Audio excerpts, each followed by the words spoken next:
My name is Rahul Bhatia. I'm an engineer by profession. I have a question that has been in my mind for quite a while now. The Noble Quran says, let there be no compulsion in religion. That's point number one.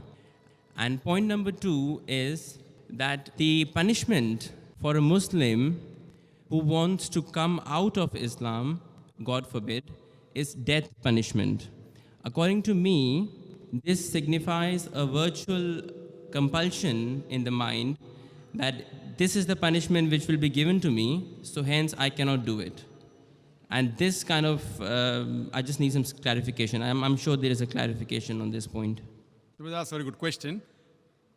He hasn't given the reference. First, he quoted the verse of the Quran from Surah Baqarah, chapter number 2, verse number 256, which says, La ikraha fid deen, there is no compulsion in religion. And that is part of the deen, that you cannot force anyone, you cannot compel anyone with the point of the sword or the point of the gun. His next question is that if any Muslim leaves his religion and becomes a non-Muslim, becomes an apostate, then the penalty is death. So isn't this a sort of compulsion? Before I give the answer, I would like to mention that every country has its own law, its rules and regulation. And most of the countries, one of the highest punishments is for treason.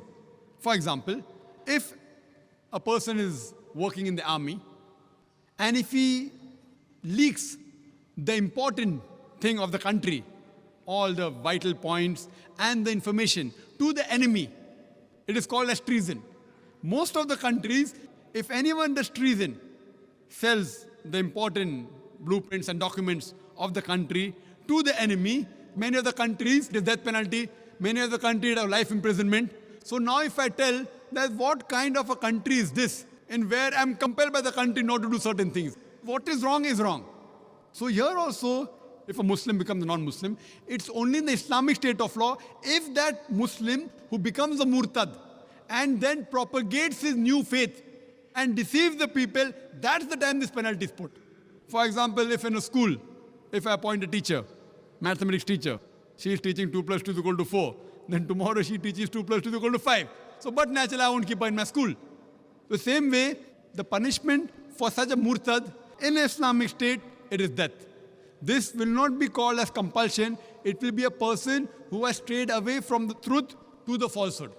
But as far as making anyone accept Islam, no Muslim can force any non-Muslim to accept Islam at the point of the sword or at the point of the gun. What we have to do is we have to convey the message. If you like it, you accept it. If you don't like it, no problem.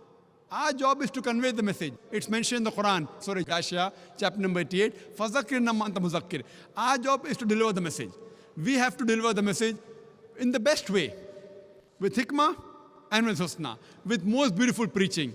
Whether the other human being, non-Muslim, accept or not, it is not under our control. We cannot force anyone to accept Islam at the point of the sword, the point of the gun.